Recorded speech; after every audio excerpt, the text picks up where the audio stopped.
I will call to order the regular meeting of the Board of Education, which was duly noticed on March 8th, 2024, through posting and notification of the press in accordance with Wisconsin State statute. All right, closed. Oh, that was it. All right, 3.1, the Pledge of Allegiance. Mr. Millard. Thank you, President Hayworth. It's my pleasure to introduce Monty Phillips, the interim principal at Roosevelt Elementary. Monty was hired at the Janesville School District in 1996. Mr. Phillips has been an assistant principal at Craig for 27 years before retiring. Monty has a Bachelor of Science degree in Physical Education from UW-Madison and a Master's degree in Science and Education Administration from National Louis University. Mr. Phillips, who do you have with you tonight? All right, great, thank you.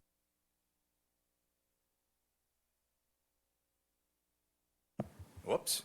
I have Callan Snyder with me tonight. He's a fifth grade student.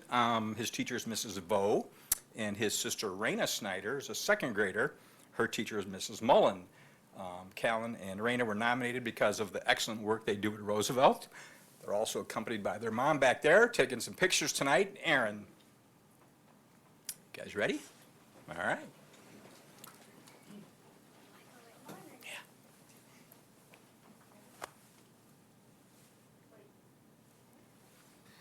I pledge allegiance to the flag of the United States of America and to the republic for which it stands, one nation, under God, indivisible, with liberty and justice for all.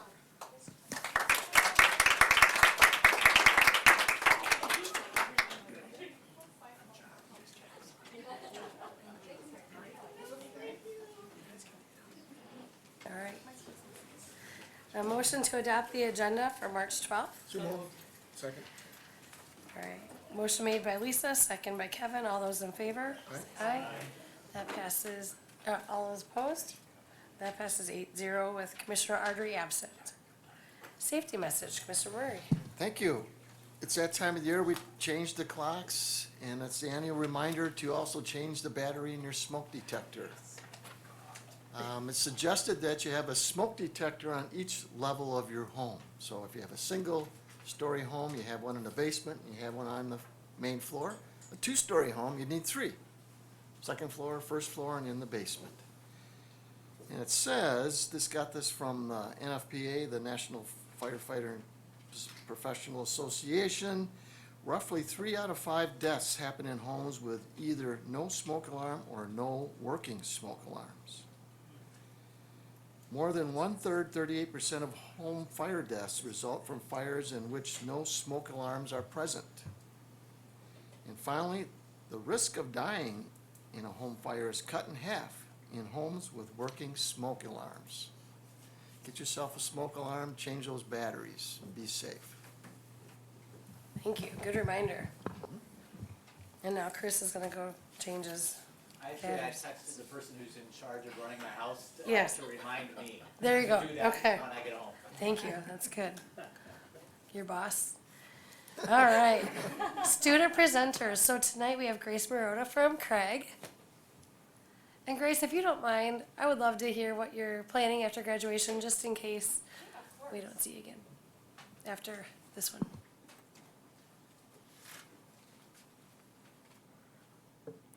Hello, members of the school board. I hope you're all doing well on this beautiful day today. There are many exciting things happening at Craig this month and in the near future. So spring break begins this next Monday, March 18th, and with that being said, I hope we're all able to take some much-deserved rest before finishing out the rest of this busy year. On March 7th, volunteers from National Honor Society delivered bags of treats and beverages to teachers during conferences to make sure they were able to eat and take a break during their busy day, and also to show appreciation for our wonderful staff. The statewide ACT test was today for all Wisconsin juniors. As a result, the rest of Craig's students received a much-wanted day off of school. We wish all of the juniors who tested today luck with their scores. Juniors were given a list of incentives to motivate them to perform well on the ACT. Some of the rewards were discounted parking spots and early release for their senior year. Craig hosted the Show Choir Spotlight Spectacular on Saturday, March 9th. therefore wrapping up the 2023 to 2024 show choir season. We're very proud of all of the competitors and thank all of those at Craig who made this season happen. Craig's prom is Saturday, April 27th at the Holiday Inn Express in Janesville. Preparations for prom have started and the prom committee has met, but a theme has not been chosen yet. National Honor Society's induction will be Wednesday, March 27th at 6 p.m., where new members will be inducted for the coming school year and receive their pins. Craig's Academic Recognition Night is March 27th at 7 p.m. in the large auditorium. Students who have achieved above a 3.75 GPA will receive various awards depending on how many semesters they've maintained this GPA. Seniors who have maintained 7 semesters of this GPA will receive cords that they will wear at graduation. Craig boys basketball made it to sectionals this year, and with that, brought massive school support with them to the games. We're all very proud of how far that they made it this season. Auditions for Craig's musical this year, Beauty and the Beast, were last Tuesday, and the cast list was posted this past Friday, and the show will be sometime in early May.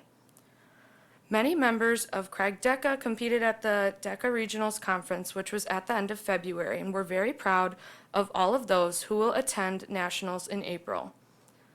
National Art Honor Society is selling cookie dough to fundraise for the club and for scholarships that they will give out at the end of the year. The cookie dough will be sold until March 27th. Preparations for the senior class of 2024 mural have begun, and the mural will be along the 600 Hall at Craig. We're all very excited to see the design from some of our very own talented art students at Craig. Lastly, I want to thank you all for listening and wish you a happy Easter if you celebrate, and I look forward to seeing you all next month.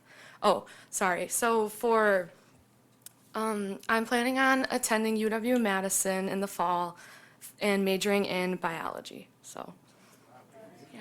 Thank you. Thank you. Okay, and in for Addison Riley Lean, we have Hallie from Parker. And Hallie, if you don't mind sharing with us when you're done, or at the start, what, if you know your plan after college, or after high school? So hi, my name's Hallie Cowan and I'm a senior at Parker High School this year. So just a little bit about me to start. I take a lot of AP and honors classes at Parker, which keeps me very busy, along with a ton of my extracurriculars. So I do a bunch of clubs at Parker, along with DECA, Student Council, Link Crew, and everything like that. And I also do a competition dance team outside of school, and I'm on the senior elite team, and we just had our first competition a couple of weeks back. So with that being said, moving on to things happening at Parker this past month and in the upcoming month. So the Parker Choir hosted Dr. Adriana Tam, a guest clinician from Luther College. She gave voice masterclasses and clinics to the Parker Choirs on February 27th. The Parker Arts Academy and Parker Choirs took a field trip to New York City through March 5th and through the 9th. They performed at the Cathedral of St. John the Divine and had masterclasses with 2 Broadway artists and a composer. They saw 3 Broadway shows and went to 2 museums. It was a great experience for them. The Parker High School's Fine Arts Concerts will be held tonight, March 12th, and Wednesday, March 13th, at 7 p.m. each night. The orchestra and band will perform on Tuesday, and the choirs will perform on Wednesday. Moving on to the Janesville Rockin' Robotics, they have their first team 3,692 season is underway. The opening week competition is in Milwaukee from March 14th through the 17th. Followed by the Seven Rivers Lacrosse competition from April 3rd through the 6th. There, the Craig and Parker combined team will compete against the 106 Midwest teams for a chance to continue to nationals. The 24 game is called Crescendo, with an echo of musical notes, amps, and speakers. Scoring and cooperation will combine to make a challenging game. Moving on, the Parker and Craig computer science programming competition teams are combining over 2 weeks to compete against other high school teams throughout the world. Coding Quest releases a different competition problem at 6 a.m., Monday through Friday. The team with the most problems completed finishes at the top, with tiebreakers being the time taken to do the problem. As of this morning, the Parker Craig team is in 9th place in the world and the first out of the teams from the United States. The top students are, sorry if I butcher some of these, Kevin Duong from Craig, Ryan Hahn from Parker, Alex Nuan Saxey from Craig, Alex Cooper from Parker, Dalen Schilling from Parker, Noah Sukraj from Craig, Chris Casey from Parker, Logan Flippin from Parker, and Kelsey Gunderson from Parker. Next, Parker's Intro to Engineering Design students Chase Chamberlain, Dominic Ellis, Addison Fredericks, Ryan Granger, Clyde Lepp, William Thurner, and Kenyai Zuniga Montenegro have been provided a great opportunity to participate in the Go Baby Go build project. The students were divided into 2 groups and have been modifying ride-on cars for the past 9 weeks. The goal is to allow children under the age of 5 with spina bifida with the ability to move around independently. The students have been working in partnership with Steve Valley, an engineer from Shine Technologies, to modify the cars to meet the needs of the individual children who have mobility limitations. This will allow them to explore their surroundings with greater confidence and independence. The students had to rewire the car so it functions with a go button and on the steering wheel instead of a foot pedal, which these children would not be able to use. Also, depending on the child who gets assigned to their car, they may need to modify the seat to provide with child safety and stabilization restraints. The cars will be presented to the children and families on March 14th at Blaines Farm and Fleet Conference Center from 9 a.m. to 12 p.m. At that time, the students will meet the children and families, make slight modifications, and work with specialists from New Motion to help with any safety restraints. We would not have been able to complete this project without the generous donation of the cars by Blaines Farm and Fleet and the cooperation of the Illinois Spina Bifida Association, who helped identify the children. Next, with Parker DECA, 2 weeks ago, Parker DECA had the chance to attend the Wisconsin State DECA Conference in Lake Geneva. So many great memories were made, and on top of that, 12 out of 19 state DECA qualifiers medaled in their events.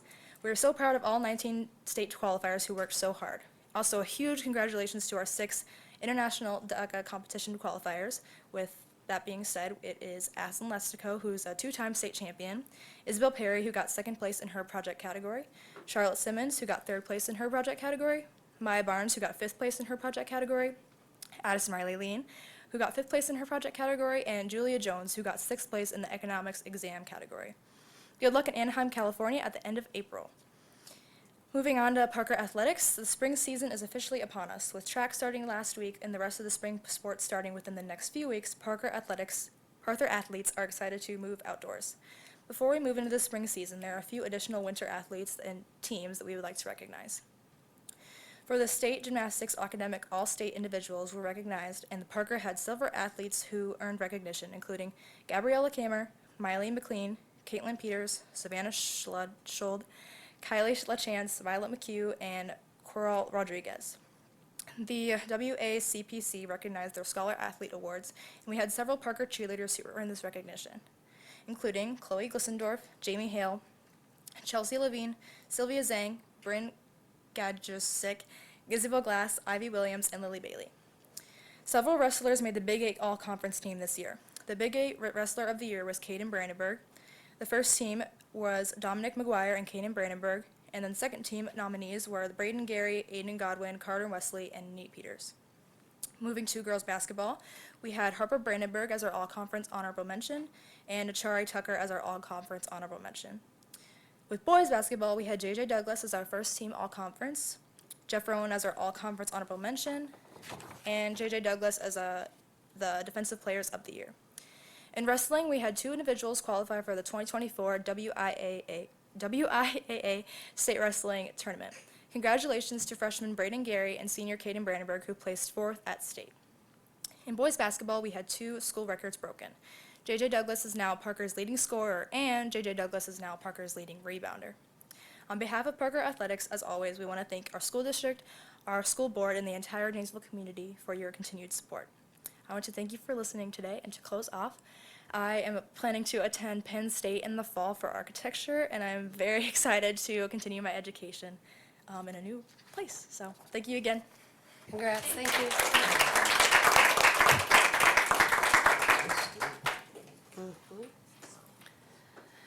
All right, thank you, guys. Any citizen comments, Denise? No? Okay. All right, consider a motion to approve the consent agenda. Second. Motion made by Carl, seconded by Kevin. All those in favor, say aye. Aye. Aye. Opposed? Passes 8-0. Thank you. Board items 5.1, update on district goals, Dr. DeGraff and Superintendent Mark Holzman. Only got 2 sides, we better come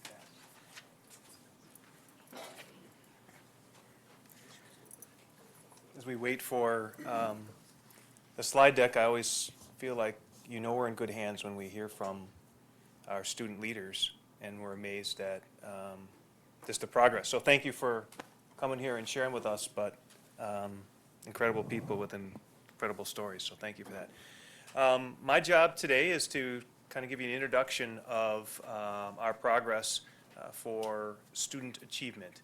And at the beginning of this school year, we talked again about 3 goals, a reading goal, a math goal, and our attendance goal. And so tonight, we're going to talk to you specifically about those 3 goals. And we're happy to be able to share how we're doing in each one of those areas and what progress we're making. And then talk to you a little bit about what we have, because we're at the 3/4 of the year, not full year, so we've got some time yet to continue. Today, obviously, for our juniors was a big day because we had the ACT testing today, and we're grateful for the work that our schools do to try to provide an environment so they can be the best they can be. It doesn't hurt that it's 60 degrees outside, and so we're appreciative of that. So what you're going to hear tonight from Dr. DeGraff and our L&I team specifically is just the data on our mid-year, specifically in reading and math. Our goals are the same. How we're using data to achieve those goals is a little different. So as you remember, last year, our math goal was to increase the number of kids who are proficient or C or better in math and proficiency. And we felt like that wasn't necessarily a perfect reflection of how we are doing academically as a district, so we wanted to tie that into our forward and internal data. And then the same thing in reading, we wanted to make sure that we're tying those scores into our forward data. So we're going to also, attendance is pretty similar. There's 2 pieces of attendance we want to talk about. One is just the daily attendance, how our students are attending every day. And the second would be what our chronic absenteeism looks like. And so I will turn it over to Dr. DeGraff, and she can kind of walk through all of our details and some of the positive things that we've seen from our students and staff. Thank you. Good evening. So as Superintendent Holtzman shared with you, we have the 3 goals that we had previously last year with reading, math, and attendance, and that we've made some adjustments in how we are measuring the goals to better reflect and align with our state accountability report card and how our reading, math, and attendance are measured through the report card. With our 3 goals, the reading, math, and attendance, those are our district goals, as well as all of our K-12 elementary schools have the same 3 goals that also cascades down into the classroom level goals. And so we have a system where we're able to monitor goals at the district, building, and classroom level. So as we look at our first goal in literacy, again, last year we looked at measuring the goal around the number of the Lexile range of the students. And this year we've changed that to reflect, we want to see a 3% increase in grades 3 through 8 on our forward exam from last spring to this spring. And in math, last year we looked at the students that were receiving a C or higher in Algebra 1. But as we looked at that data, we made some significant progress in that goal. But what we found is that it didn't accurately reflect how our students would perform on the ACT. And so as we have shared, we've shifted to using ACT and pre-ACT and looking at a mean math score increase by 0.5 points. And then our third goal, again, is attendance. And so we want to increase this spring our attendance rate for our students from 90.4% to above the state average at 91.9%. So as we start to now dig into the data with each of these goals, our first goal is our literacy goal. And this first chart represents grades 3 through 8 and the percent of students that are proficient. So as we look at our fall and winter data, we can see over the past 3 years that we're the highest we've been this year than we've been in the last 3 years. And when we look at our growth from this fall to winter, our students have made about a 4.5 increase in the number of students proficient, which means we have about 164 more students proficient from fall to winter, this winter measurement that we just completed. And so you can also see from last winter to this winter, just like we're measuring our spring to spring goal for reading, we've made some significant growth from last winter to this winter in grades 3 through 8 with our math data, or with our reading data. Thank you. So then let's break it down by grade level a little bit. So as we look at our grade levels, you can see that first and second grade have made, second and third grade have made the most significant growth, but all grade levels have made growth. And fifth grade has made growth as well, and we're going to look at sixth grade, and we'll come back and talk about that a little bit later. So as we look at the middle school data, we really see some significant growth in eighth grade in ELA, seventh grade, and then sixth grade, we had a slight decrease. And so as we talk about next steps in this presentation too, we'll talk about what that looks like as well. So then as we move into our math data, again, what's really exciting to see is if you look at our fall data and our winter data, over the last 3 years, we've really made a nice progressive increase in math for grades 3 through 8. And so as you look at that data from this past fall to winter right now, and we've had a 5.2% increase, that's over 188 students more that are proficient than they were this fall. So again, great to see that progress in grades 3 through 8. So if we break it down by just elementary, we look at the breakdown of elementary and we see a 3.4% increase from last winter to this winter. But if you really look at that incline as well, incremental increase over the last 3 years from each winter, we're really building a stronger foundation each winter for our students in the percent of students proficient. And as we look at our middle school data, again, we have about a 1.8% increase from last winter to this winter. So we know that we've talked before about some of the challenges with some of our middle school data in math, but it's nice to see that we're making some progress in grades 6 through 8 as well. And then we'll break it down again by grade level. And so when we look at grade level, we pull in data from first and second grade as well. And you can see that every single grade level has made progress from last winter to this winter. And again, a nice incremental increase at every grade level. So we know as we talk about our math goal in the district as well, that we're talking about increasing that ACT and pre-ACT score, but we want to monitor what's happening in first through eighth grade because we need to ensure that our students are increasing in proficiency so that by the time they get to high school, they have a stronger set of foundational skills when they're entering those high school math courses, and we open up some access to more of those higher level math courses for our student is our goal. So then as we look at our middle school data as well, we see growth at all grade levels in their percent of students proficient in math, with the most growth in eighth grade for math as well. So as we look overall at our ELA and math data, it's really exciting to see some of those gains as well. So as we look at, as I mentioned, our district goal is around increasing that math score mean on the pre-ACT and ACT by 0.5. So we've struggled for a while to find a assessment tool that accurately measures how our students are progressing towards the ACT standards. And STAR assesses students on how they're doing in relationship to our state standards, which is what they're assessed on in the forward. So we're able to see it's pretty predictive in STAR of how our students will do on forward.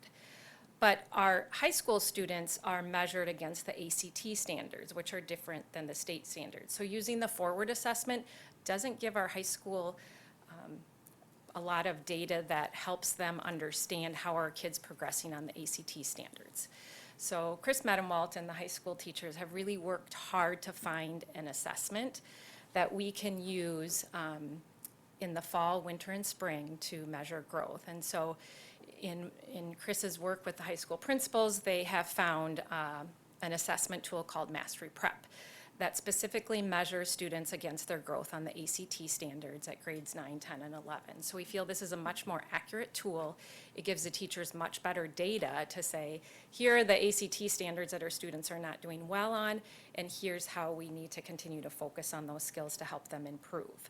And so, as you can see, the top number is fall and winter data, and Mastery Prep does measure English, reading, math, and science. Our specific district goal, we want to look at how are we doing in math. So on our overall composite, we made growth from fall to winter. But you can see we had a 0.8% increase in math from fall to winter, and we were looking at a 0.5. So we've really exceeded that as well for our goal.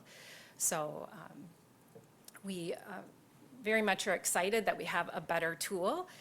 And with that tool has come a few challenges, but it's definitely a much better measurement for our high schools in order to know how we're doing in relationship to the ACT. So as we continue to really talk about growth and data, and we look at our third goal, we look at our attendance data. And so you can see in our attendance data from last year to this year, every single month we've increased. And so, of course, you know, it was a little bit stronger in the fall. You know, we tend to see a little bit of, I don't know what I did there, but a little bit of a decrease, you know, with our data in December and January. But still, we're looking at a significant increase from last January to this January. And so, when we think about that data, and we have over 9,500 students, and we think about how many the students last January compared to this January, that data means that we have over 2,850 more attendance days in January than we did last January of students.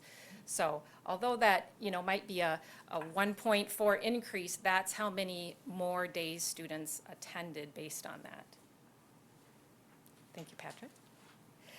So again, it's very exciting to see that attendance data, and Kim works really closely in monitoring that attendance data and working with all of our schools and student services staff. She also monitors closely our chronic absenteeism. And so we've made some nice growth in that as well. So last year we kind of we want to decrease chronic absenteeism, and we did about a 0.2 or 3. So far this year it's a 2% decrease. So another significant progress in chronic absenteeism. And so really great work from the team, and that we're excited to see and celebrate as well too. And all of our buildings are really working hard to, you know, improve that attendance. One thing to note is that on the state report card, there's a 1-year lag data in attendance data. So this data will not be reflected on this year's report card. It will be the following year. So, but it's great to see those positive trends. So then, as in closing, and we talk about next steps as well. So when we think about the growth that we've made growth. We've either exceeded or almost met our goals in reading, math, and attendance. And so when you think about continuous improvement, you want to keep doing what you're doing when it's working. So part of it is, you know, the things that we've been working on since last year and the beginning of this year, we will continue. One of the areas that I talked a little bit about when we saw some of that data in 5th and 6th grade, when I think about the, you know, that trend in reading and math, data kind of starts here at 1st and 2nd, it goes down and back up. So one of the things we really want to monitor is what's this trend happening here where we see this dip. Now that trend does happen in the state, but I would say our decrease is a little more than the state, so that's why we want to really monitor that closely and find out what are those skills or standards that our students maybe need more practice or time in, or as the test becomes more complex and requires more application, are we increasing the rigor and the practice that our students are receiving? So that will be really important in reading as well. We also know we saw the really high trends in growth in first and second grade in reading. So one of the things that we are working on in professional learning with our elementary staff is all elementary staff are being trained in phonics, phonemic awareness, and dyslexia screeners. And so we're really using that to help build our teachers and our students' understanding of best practice and literacy. And so if you have students that are reading on grade level by first or second grade, you know, that will help your third grade and beyond be much more successful and increase in our data. In math, we have adopted a new math resource, and that's been going well with the first year of implementation in that, and some of that increase in core time in math as well. Also, as we talk about some of those dips in data, and specifically around fifth and sixth in those transition years, another next step is, as we know, middle school is using flex time as well. So during that flex time, how are we really targeting some of those specific skills and reteaching for our students who may be struggling? And that's what we want to use that time for too, above and beyond the instruction in the classroom. And then as we think about attendance, we want to continue, as Kim works with the student services staff and principals, and our teachers are working hard to build those relationships with families, and continue to think about how are we removing barriers for our families and providing them support in those challenges to attend school every day. So we want to continue that work. And overall, too, as far as next steps that we want to continue, Chris and Kim and I have the opportunity every month now that we've embedded meeting with all 20 of our schools and looking at their school improvement plan and their SAIL plans. And the goal is to be a collaborative process. And so each month we're able to look at artifacts and data and how are we progressing and what are your challenges, and how are you supporting those challenges? So if I'm in a building and I look at first and second grade data is knocking it out of the park, I see a drop in third grade, like tell me a little bit more about that, what's happening. And it's a great collaborative process. And our building leaders and teachers are really knowledgeable about the things that they're doing and refocusing on to help with that growth. And also, we had an opportunity with our mid-year data. We had all of the principals bring their mid-year data a couple of weeks ago.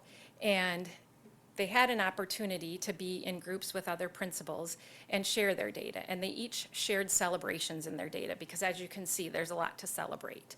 So they were able to share celebrations with their colleagues. And then they were able to share, they had to choose a challenge. So what's a challenge? And then their colleagues were able to say, have you thought about this? Or here's how I would problem solve this. Or I've actually experienced this in my building, and here's a strategy we used.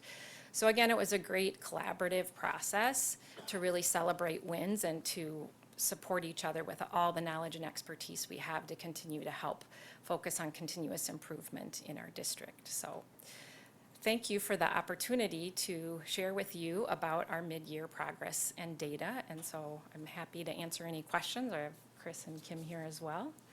So.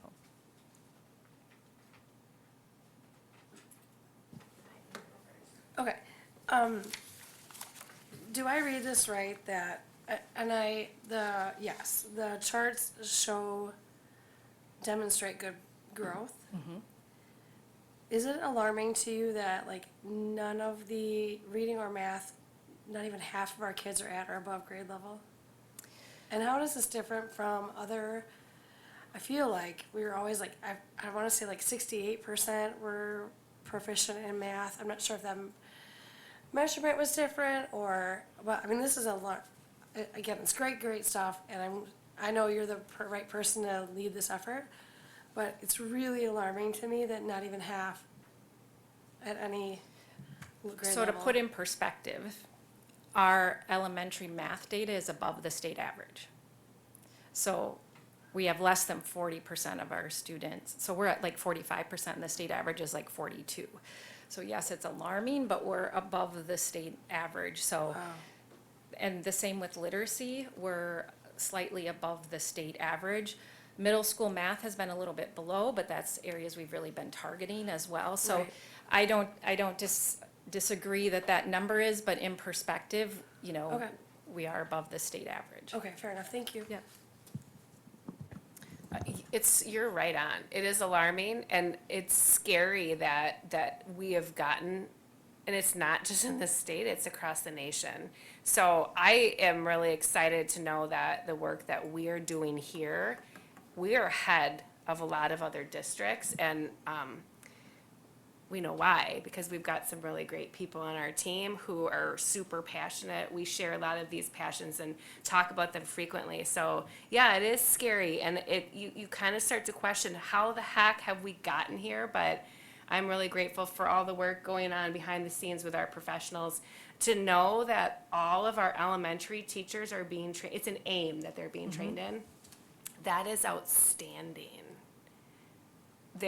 Other districts may not have anyone trained in this. So I am thrilled to hear that. It's gonna have, I just think like 5 years from now with this training, what we're gonna see in our scores. It's great. One thing I want to point out, because I have the opportunity to just see this in real life taking place with my elementary student, my middle school student, and my high school student, it's like, yeah, I see every single bit. The 6th grade dip, saw that as a parent, we saw that. Mastery prep, my 11th grader took the ACT today, so we were talking ACT, heard all about it after they came home.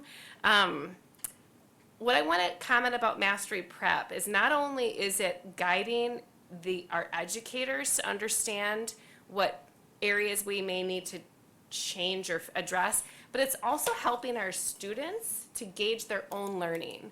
So, and in real time, they get those results immediately. And I think that is really powerful because it is giving ownership of this process to our students. It's not just a meaningless number. It's not a meaningless test. They're understanding, okay, wow, I have actually made progress on this. Oh, and their teachers are helping them through it. So I think that's fantastic for us all to recognize that extra tool that we're not even talking about. And when I think about attendance, I'm wondering, I think about this as a parent.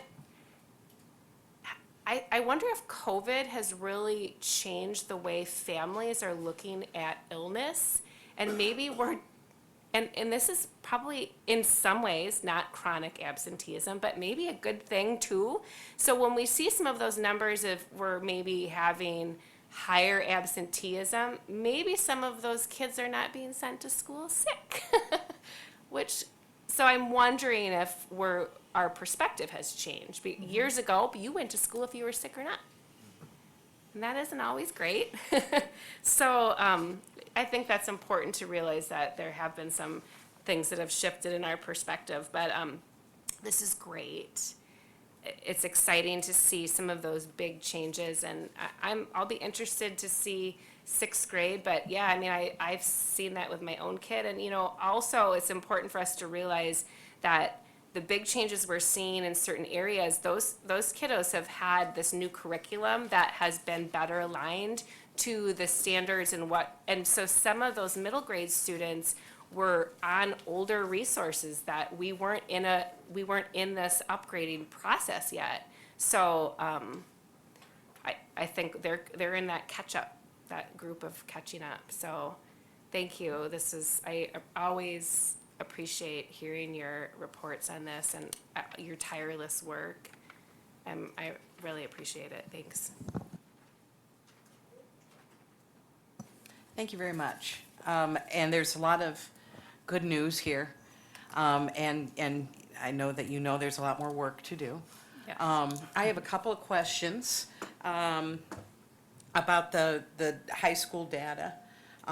So first of all, when it says here on number 13 about the ACT scores, it says ACT 3 practice test. Is that the test administered by the ACT, or is this like something done in class, part of preparation? So Mastery Prep does have an affiliation with ACT, so the tests are ACT tests. We do not, in Mastery Prep, give the test in its endurance form. So we break that up. We are looking as to whether or not we will do some of that next year. But as right now, typically, if we don't change a schedule, and because some of the tests are longer than our schedule would allow, typically we'd like to give them in a class period. And so they take it in a class period, and there may be a few days later that they'll take another one in another class period. So it's not the entire exam all at once. Okay, so so this is, I think that affects Absolutely scores a lot, when it's not a continuous thing. And so my next question was about Mastery Prep. So is this the ACT suite of tests? Is this put out by ACT, or is this some sort of? No, it's a private company. Okay, thank you. Thank you. Yeah, and just as you mentioned, we are very excited about this growth, but we know we have a lot of work yet to do. So, Yeah. we're not going to be satisfied until we continue to see that growth. So, Thank you. thanks. Appreciate it. All right, item 5.2, presentation and feedback from community conversations and priority next steps, EUA and JP Cullen.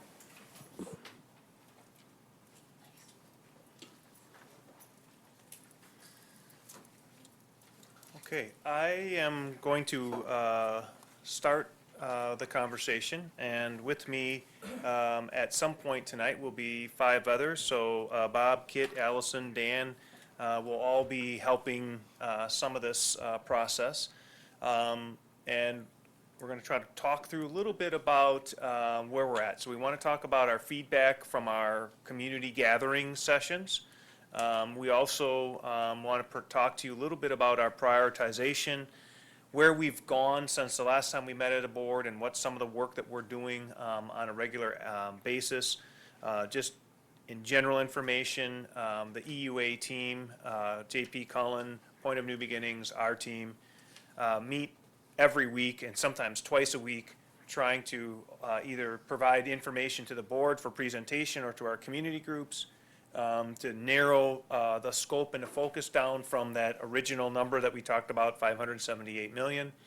And really try to provide it so that when we're presenting to the board, we can answer some questions, engage in some feedback that you have, and make sure that we are moving in a direction that will give the board all the information you need to make a quality decision about referendum, strategic planning, and educational adequacy.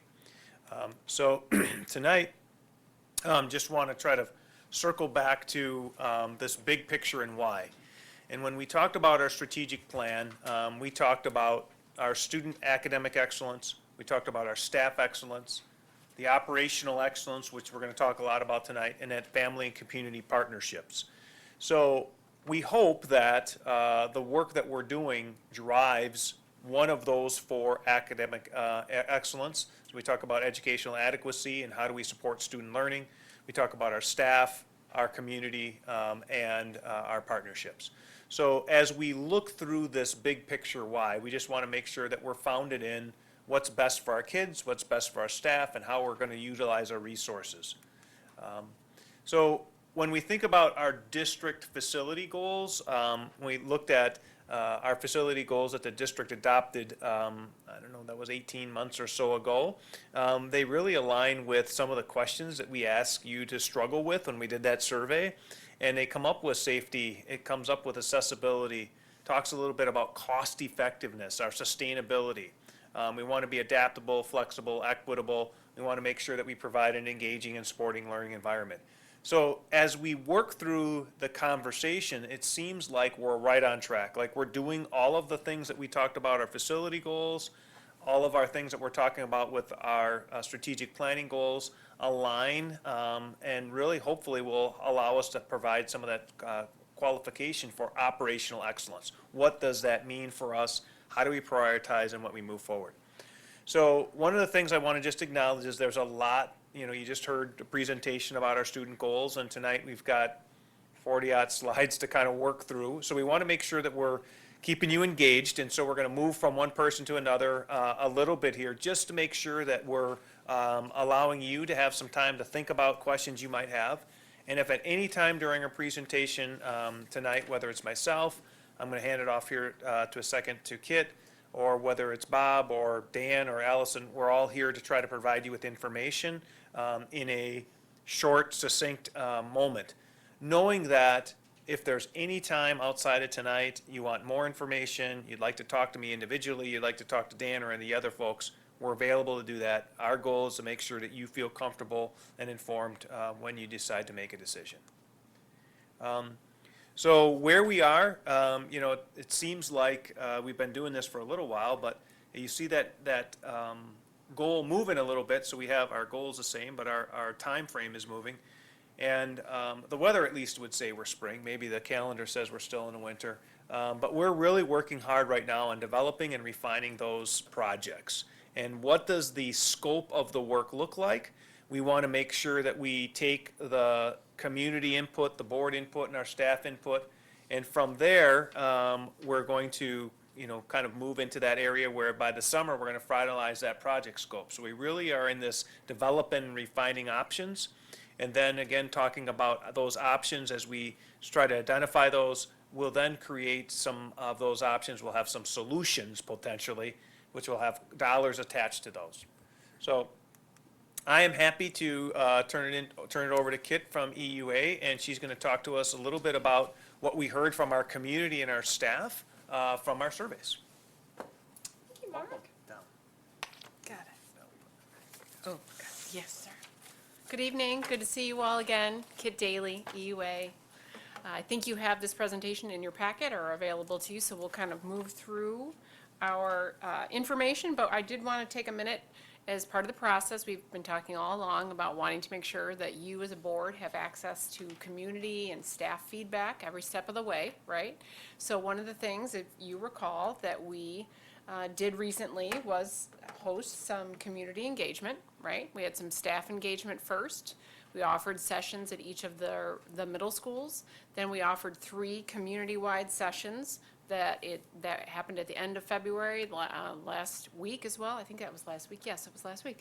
And we have also taken, if you recall, prior to that, you as a board had the opportunity to kind of preview that community workshop model that we had used and to take some surveys that were in there, like little polls that you did on your phone. So you had your feedback, and then we sent that out to all the district principals and all district staff.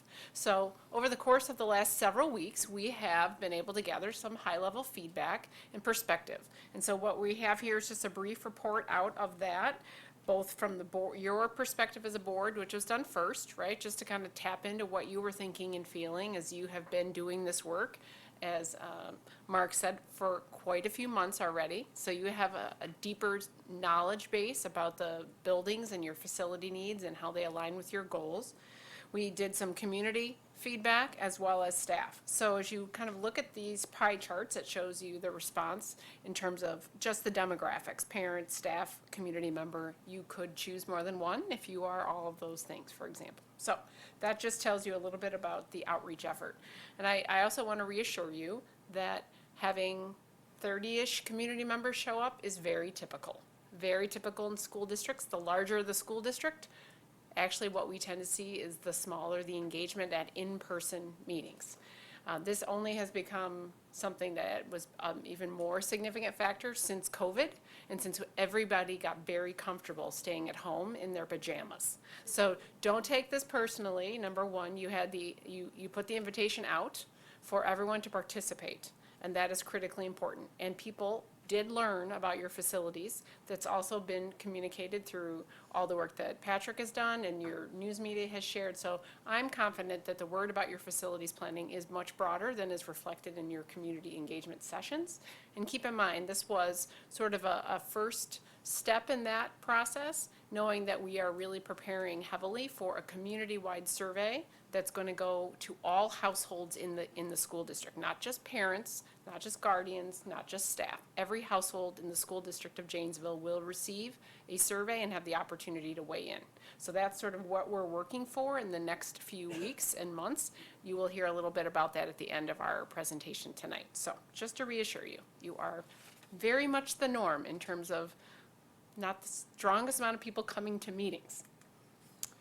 Okay, so what did we learn though? We did learn some valuable data. And keeping it in context, one of the things that we were looking for as kind of key takeaways when we assess the overall results was, as we asked people about the overall priorities that you're facing, right? Addressing capital maintenance needs, that's the building condition number that's been out there, that's been calibrated by J.P. Cullen.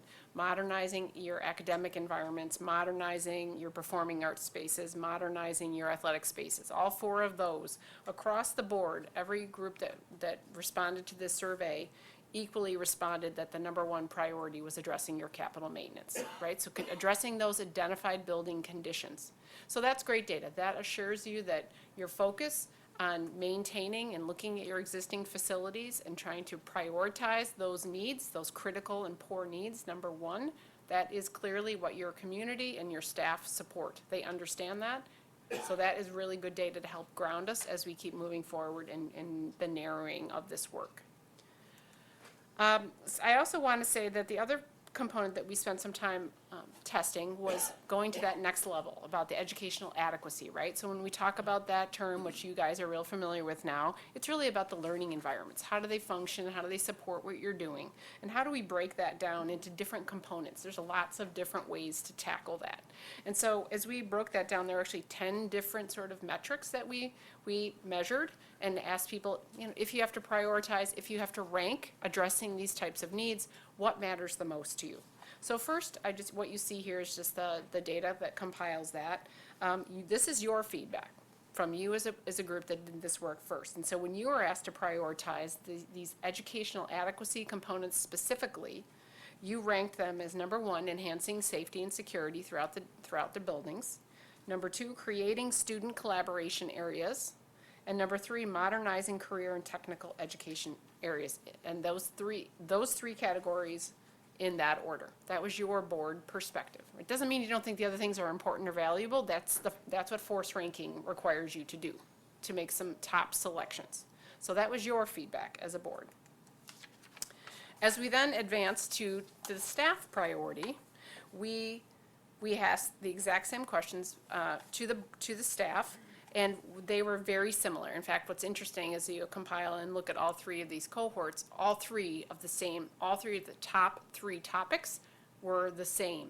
There's just a little bit of shifting in between them, right? So for you said, as I mentioned, enhancing safety, creating student collaboration, modernizing career and tech. That is exactly the same as what your staff reported in the rank order prioritization. That's how they would prioritize tackling that next round of needs in terms of educational adequacy. That's really great to hear. You are in alignment with the staff that have responded to your survey, which is over 325, 26 now. I think they were still coming in even today. So from a community perspective, it's also great to know that they also ranked those 3 topics as the top priorities, with the one difference being they put modernizing career and technical education first, followed by enhancing safety and creating student collaboration area. And if you think about that from a community perspective, that makes some sense, right? They're not in your buildings every single day. Safety and security is a little different kind of focus for them. And what are they? They are living in your community, in your workforce, responding to what your community needs as businesses, as partners, et cetera. So that's really not surprising, but I think the key takeaway there for us as a team was looking to refining and focusing on those educational adequacy needs and opportunities should clearly be focusing on those 3 areas as you try to narrow and focus in on what could be in the first phase of a potential project. So that's great direction for you as a board and for all of us as a team as we do this work. Last but not least, well, not last but not least, I should say, we also asked a question about distribution of resources, if you will. So one of the things that we've been talking about all along is how do we approach this, right? You are a large district with many sites, with many needs. There's a couple of different, many different ways you could approach it to try and distribute the resources that you're considering investing in your facility. So we asked if you were to invest them specifically around the academics, arts, and athletics, so the educational adequacy component, how would you focus on that? So your board feedback was interesting because the green portion of this pie chart shows that the majority by a very small majority, would spread the renovations across your elementary schools. Sorry, that label got cut off, but the green means elementary schools. That's what you would say you should focus on. You have the most of them. That could be one way to, some of you might have looked at that, but spreading renovations across the elementary school followed closely by spreading it across all of your buildings, right? So those are the two categories that you, as a board that responded to this prioritization exercise, that's how you would begin to approach it. Elementary schools, followed by all. How does that compare to staff? Your staff felt pretty strongly that there should be renovations spread across all the schools, which makes sense, right? You have staff responding from all of your schools, right? So as they thought about that, how do we tackle that? How do we approach that from a systems perspective? There was strong response around spreading that across all schools, followed next by focusing in on your elementary schools, followed by focusing in on your high schools. So as they we push them into further analysis, where would you and how would you tackle that work? Looking to be as equitable across all buildings as possible, followed by elementary schools, followed by the high school. Community had, let's see, I got this. Community has similar, however, they focused primarily on all schools and the high schools. That was their response. If we had to take an approach to spending dollars to address the needs across our district, their recommendation was pretty much almost equal, that you're spending across all schools or the high schools, with some indication at the elementary school as well. Keep in mind, that was a much smaller sample, but it is telling you kind of at a high level, where do people think you should be spending and focusing on your time and effort and investment in this first phase, okay? And so then just a few key takeaways from the comments and themes analysis. So each of the surveys had an open-ended opportunity for people to just add their other thoughts, comments, feedback, things for you to consider. And really, as it boiled down, I spent some time analyzing this. We ran some through AI, and really what it came to the surface as major themes. It's consistent with everything else we're hearing. Number one, addressing capital maintenance and safety that impact all students and staff and facilities should be the top priority. Right? We've seen that in the data. Very strong theme, specifically around from staff, right? The majority of these comments are coming from staff, so let's keep that in perspective. Around conditioned air and thermal comfort. A lot of comments about, and boy, we're feeling it right now, right? In terms of elementary schools in particular, and how difficult it is for students to focus in buildings that are not cooled and heated appropriately, and all of those factors that affect teaching and learning every single day. So high awareness from staff around that. Career and tech ed areas being in need of significant area for upgrading and expansion, and how that aligns with workforce development, opportunities, local community, businesses, all of that was coming through. And that kind of dovetailed with, we should be continuing to seek partnerships and business opportunities for all of those kinds of programs, for training, for funding. Like, how do we as a community partner, how do you beyond the school district tackle these needs? So there was certainly a thread around looking for opportunities to support that outside of just going to taxpayers in a referendum. That is a very common theme that we hear in every survey I've ever been part of in school districts, and that's probably 250 different school districts by now, so a lot. And then just continuing to engage parents, community, staff in the process, appreciation for being part of it, wanting to see what's going to happen, requests for, I hope I can get a survey. Yes, they will get a survey. This survey will go to all staff as well as all district residents. So from a theme perspective, those are just the ones that rose to the top. We had 150 or 160 comments from staff and some from the community that were part of those sessions as well. So any questions on this? This is just sort of reporting back, closing the feedback loop. We asked for feedback. We want to be able to report out on that. And we appreciate those that came to the sessions. I would say that there's a lot of comments that people felt like, this is really informative. Like, why aren't there more people here? I wish there were more people here. We need to get the word out. We need people to understand the significance of our needs. That was coming from people that were legitimately there to learn and ask questions, and they asked great questions. So for what it's worth, I think it was definitely worth the time and the effort. and it gave us some data to use as we guide our, the way into the next step. Questions or thoughts before we keep on down the path? Yes? Yeah, it's not about the work, it's the presentation. Okay. In the future, could we sit down and show more of these lines instead of truncating them or cutting them short like that so I can Sure, understand you it mean the ones better? with the captions? Yeah, I don't think that would be that hard. There's a lot of extra room, and I realize sometimes graphs eat more space Yeah. that you don't know, but just a little more planning on that. Other than that, that's my only negative. Thank you. We should have adjusted it. It's a snapshot from the tool, but we should have rewrote that. You're right. Okay, so I'm going to turn this over and invite Mike Johnson from JP Cullen to come up, because as this work is, as we were doing community conversation work and having these conversations, we also have been working very hard to dig to that next level on your capital maintenance needs, right? Your building conditions needs. And it's important that that work happens so that we can continue to refine and prioritize that work and to pave the way and to create some space and some room potentially in a phase one referendum question for addressing some of the other educational needs that we've just talked about, right? We're hearing from your community that it's important, from your staff that it's in community, to do more, if possible, than just address the capital maintenance and the building condition needs. So in order to do that, we knew we needed to get that number down. So Mike's gonna talk to you about the work that's underway for that.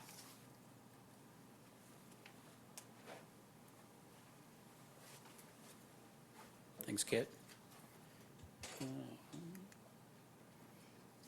Okay, so tonight, I'm going to talk conceptual and kind of continue the education process of where we are.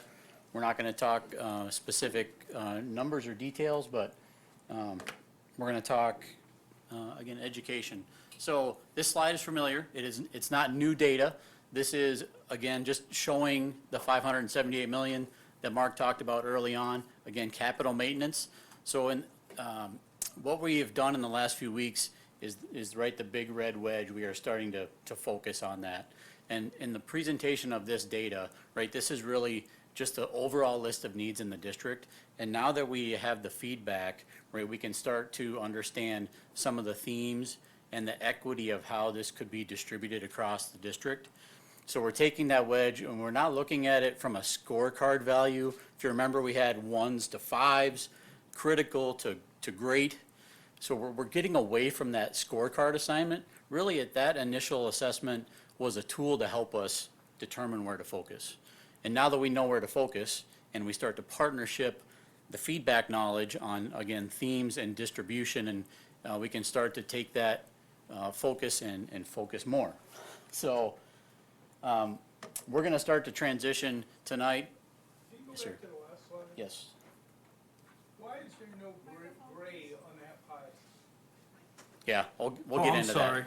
Why is there no gray on that pie? Yeah, this is just a reminder or a refresher of the last data that we saw several meetings ago. And so when we go to the next one,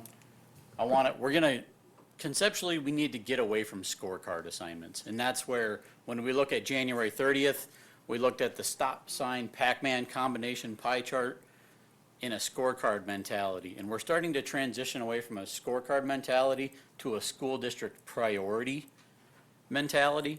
So I didn't want to falsely present red, greens, and yellows because we're not necessarily doing that same comparison, if that makes sense.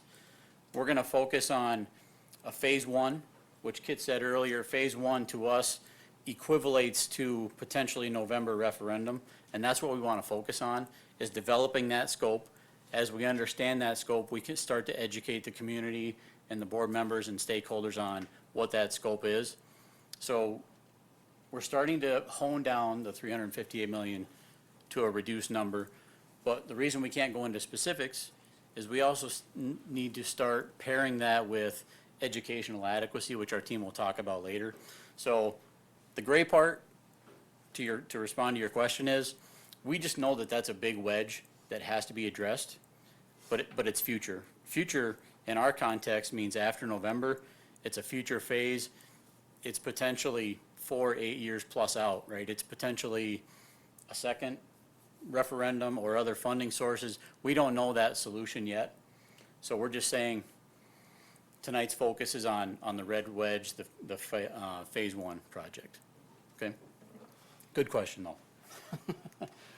So this beautiful pie chart, if you're getting your fill of pie charts tonight, so this is, if I were to draw a line in the sand today, right, and we just put the brakes on this whole process, this is what I would present as a solution. But we gotta remember, we have other parts to feed into this.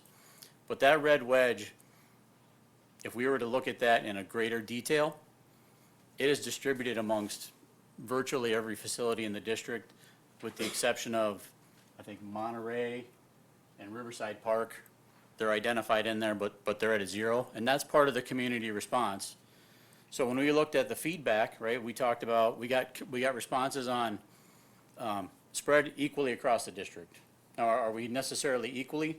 No, but every school is getting a slice of the pie. We're not, you can see from this, we're not necessarily heavily focused on just high schools or just middle schools or just elementary. So this is, as we move forward in this process, at some point, we're gonna get to a solution. And I just wanna share Cullen's ability on the finance side to be able to say, here's a solution, and if we're questioned on what's the distribution look like, what's in that solution, we have the tools to start sharing and educating our stakeholders on that process. So we don't need to get wrapped up on how big, whose wedges are what here, but it's a concept of our tools moving forward. This is a way that we can present and share information to the stakeholders involved. And then same red wedge, but now instead of looking at the content by school facility, we're talking about scorecard categories, which we talked about in early on. Scorecard categories include things like civil and site, mechanical systems, plumbing, electrical, you can see. So this is a representation of, as we got feedback, capital maintenance, right, was at the high on the list. It is not, right, we could easily just go to a potential referendum and do nothing but capital maintenance. We certainly know there's a need for that. But the feedback that we received, it's foolish to do that, right? There's also a response that educational adequacy, improving CTE environments, improving athletics, other parts of the overall system, there's an expectation that a solution would include that. So this is an example of how we have started to prioritize the feedback. For example, capital maintenance, we have a heavy focus on mechanical. I would say working with Dan and Dave Leader, as we started to see the feedbacks, there was a heavier focus on ADA because that is part of safety, which was high on the response list. And also exterior enclosure is part of the safety and capital maintenance of the overall facility. So we started to prioritize the scorecard assignments instead of a scorecard value. And the example I would have would be at Craig, for example. The shop areas, from a scorecard standpoint, if we go back to the red, yellow, and green, the shop areas at Craig, in that initial assessment we did last winter, were scored at a 3, which would mean, you know what, it's pretty good for its condition. And the community feedback that we got, CTE and those types of educations, we're floating toward the higher end of that list.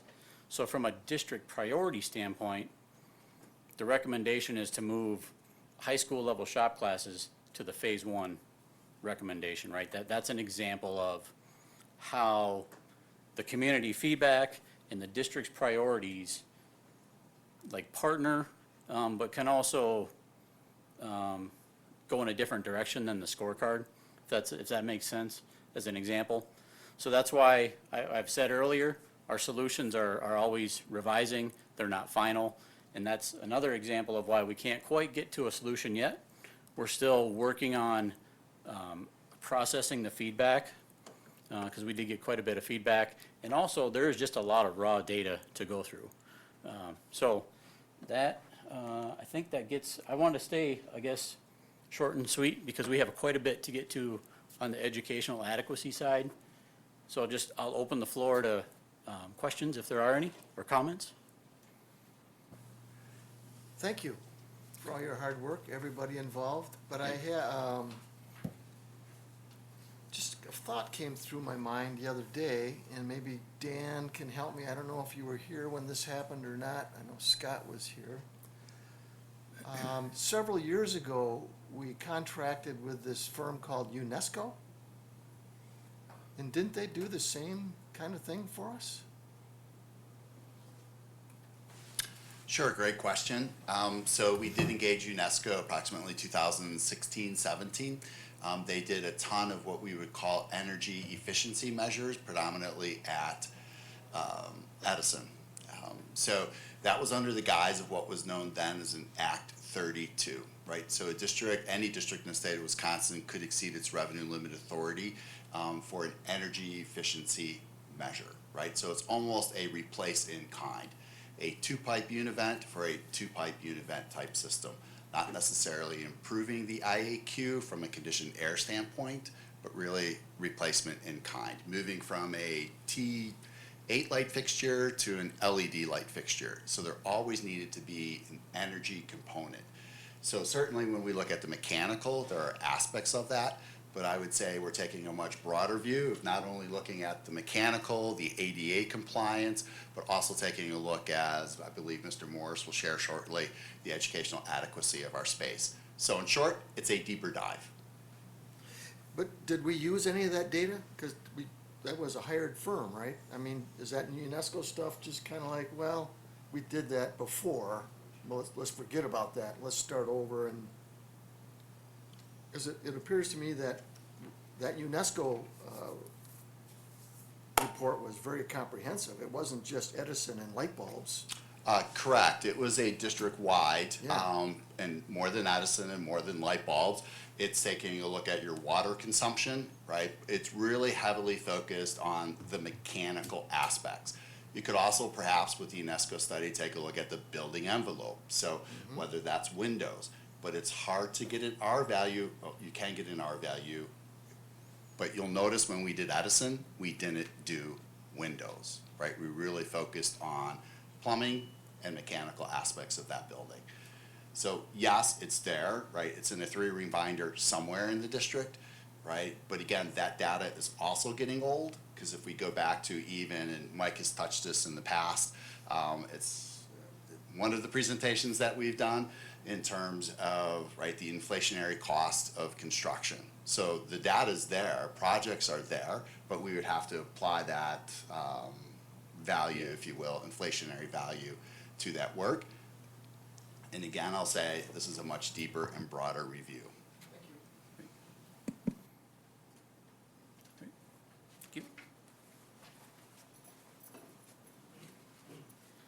All right, a little bit of musical chairs here, but definitely want to tee up Bob Morris. So one of the things that, yeah, we could with that. He gave me the T sign there, right? Or maybe we could do this, right?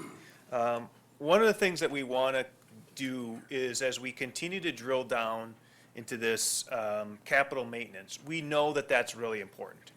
And what we see our needs, and we're starting to narrow that gap, is critical. But we also know that it's important for us to try to take a look at how educational adequacy will fit into that role. So if we talk about that 578, and then we pared that down to 360 or something, and now we're looking to pare it down even more, that doesn't include necessarily any changes to, we call this educational adequacy, which is providing something new.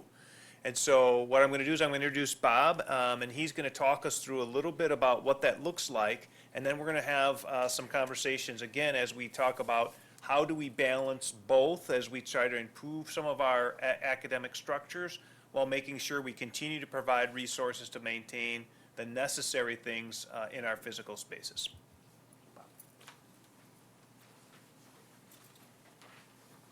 Thank you, thank you. Good to be back.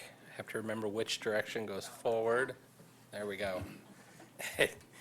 All right, so I don't want to spend a lot of time rehashing what you've already seen, so we'll just flash these up and move on. So key takeaways from academics, the key takeaways which you've seen before for performing arts, and then key takeaways for athletics, which you've seen before. So if there's any questions about any of those, obviously feel free to talk.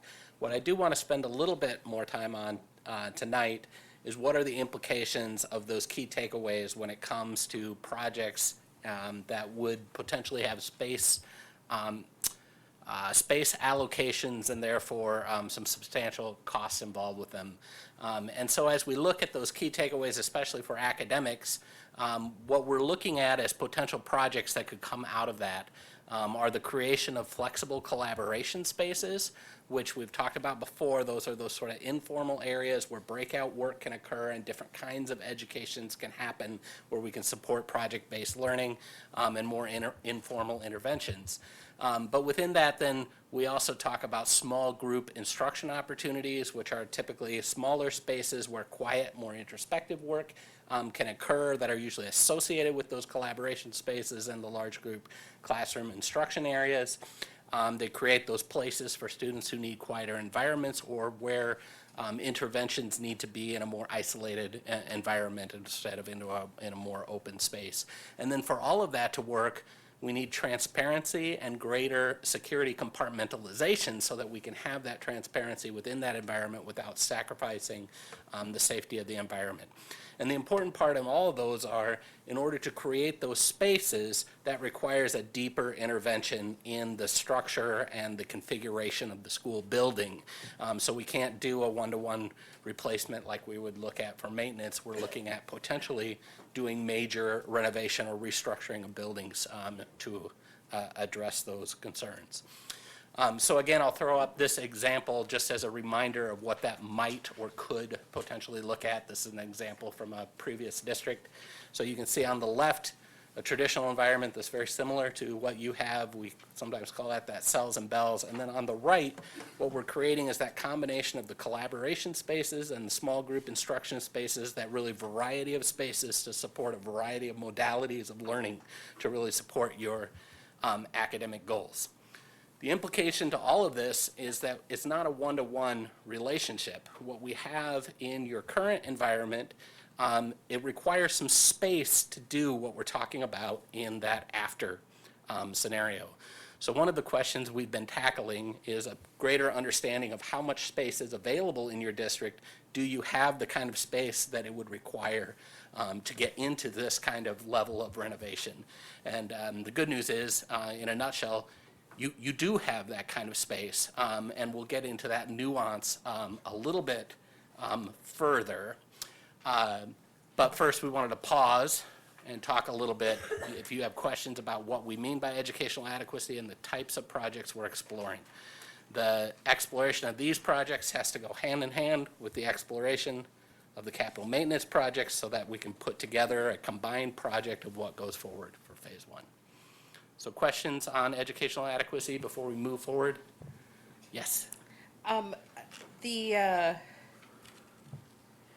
The findings that you mentioned here, academics, arts, athletics, Yep. that's from the previous study, right? This Yep. is not feedback from Correct. the You're- community. You're absolutely right. These were Okay. the key takeaways from our original facilities assessment study, and then our facilities assessment broke that down into sub-bullets underneath that. Okay, thank you. Yep. Other questions? Yes. On the transparency compartmentalizing, the last part is allowing each learning area to be entirely shut down in a lockdown situation. But when you flip the page to the next slide with the little yellows, how do you lock down the after-learning community? I mean, that looks like an absolute nightmare. Yeah, so in this environment, what you're looking at is one individual learning community within a broader school. So in this environment, and I probably did have it cropped in slightly the wrong place, but that entire environment, which involves 6 classrooms, and then I think there's 7 or 8 small group areas, and then some open spaces, that entire environment has security doors leading into it from the corridor. So as you get to get to that corridor, you actually have to go through a layer of additional security doors before you can even get to that corridor where that transparency is that interconnects the space, which is what we kind of mean by compartmentalization, is in order to have that sort of open environment where we can see and understand what's happening within that learning environment, we need to have those additional layers of security so that you don't feel like you're sacrificing safety in a potential lockdown situation in order to make that happen. Good question. I'm gonna ask this question, and I don't expect anyone to answer this, and I'd be glad to talk to Allison and Kim and whoever afterwards about this, but is there any evidence that you can show me that says going from this to that increases reading and math scores? And I don't expect, that's a big question. And I don't want you, I'd rather do this have this discussion one-on-one, but that's what I'm thinking about. And I don't expect you to put you on the spot right now about that. But that's what I'm thinking about, and that's probably what some of my community members are thinking about too. I understand collaboration, getting along, working on communication skills, breaking out for special sessions and all that. I understand all that. However, when we're talking about a major shift in the physical structure of our schools, this is a big deal. This is, I just wanted to make sure I vocalize that. First. Thanks. Yes, so there is, studies and research to show that providing more, engaging learning environments with more flexible spaces and grouping opportunities does increase student achievement. And so those studies showed about a 15 to 16% increase in student achievement based on the learning environment.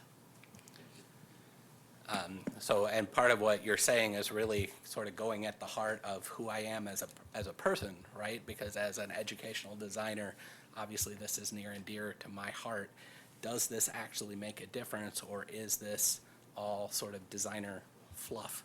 It's really the question at the heart of what you're saying. And it is hard to get down to an absolute study that will absolutely define exactly what the results are, but the growing scientific study around these kinds of environments are growing. We do have a list of resources that we can share with you if you really want to sort of dive down in and try and understand those for yourself, which I'd be happy to do. Yeah.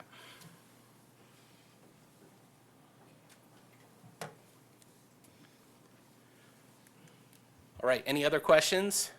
This really dovetails into the broader discussion of capacity. Do you have that room within your building to do those kind of spaces? Mark, is this you? It's me. All right. One brief slide and then Allison, but thank you. So what the next section, what we're going to do is we're going to talk a little bit about our teacher to pupil ratio. So we recall that when we had our original study for capacity, we used the general published guidelines for teacher-pupil ratio, which really aren't indicated to what we're currently using in our process today. So I thought it would be appropriate, because Allison does such a great job of presenting, but she also works through our schools to talk to you specifically about the shift that we're recommending when we're looking at our building capacities, and I'll turn it over to her.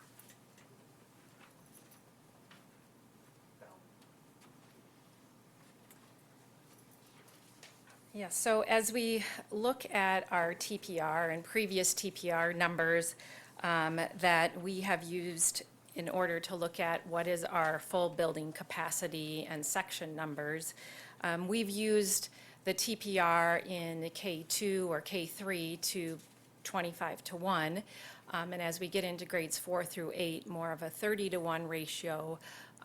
And high school, you can see with the 32, and then we have our AGR schools. So as we think about, though, what is best practice and current practice, and as we talked about tonight, our school improvement plan goals, And we know that in those transition years where we see some of the difficulty in drops in our data, that we really want the TPR and capacity at those transition grades to be lower as well, to continue to help support that student instruction and achievement. So when we look at where we are with current and best practice, you know, you also think about if we, you know, previously, if we're thinking about TPR, do we really want 25 kindergarten students in a classroom or 25 first graders learning to read, or even at the high school level with 32 students? It does create challenges, and it does make you look at the capacity of the building differently. So again, current and best practice as we look at lowering TPR for transition years, as well as what is best practice for lowering those TPRs so that we have more opportunities for flexible spaces, as we talked about, and creating small groups. So that's looking more at K2 with that 22-to-1 ratio, third grade 1-to-25, and then a little bit lower in our middles and high schools as well. So as we look at those TPR numbers and what the capacity of our buildings are, that slightly changes what we have the capacity to do as we make shifts and changes in our educational adequacy. And so I believe Mark is going to talk to you a little bit more about that as well.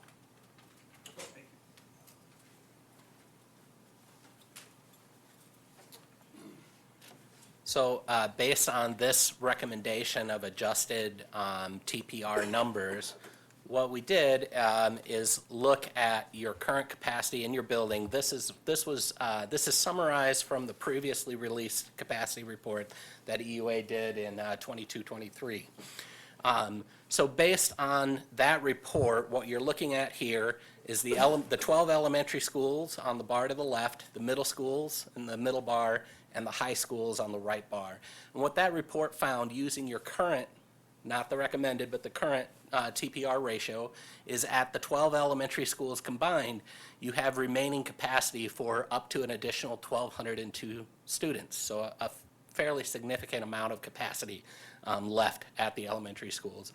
At the middle schools, you can see there the remaining capacity there of 1,164 students, and at the high schools, remaining capacity of 1,639. So what we did is we took those revised TPR recommendations from the administrative policy, and we reran the numbers. So you can see the previous capacity is the grayed out bar to the left, and then the new capacity based on proposed administrative practice TPR is the more colorful bar graph there. So you can see the remaining capacity at the elementary schools drops here fairly significantly. I think it was about 300, 400 students. Remaining capacity at the middle schools drops less, but still drops a little bit. And then there's a significant drop at the high school. Now we're at 755 as opposed to 1,639.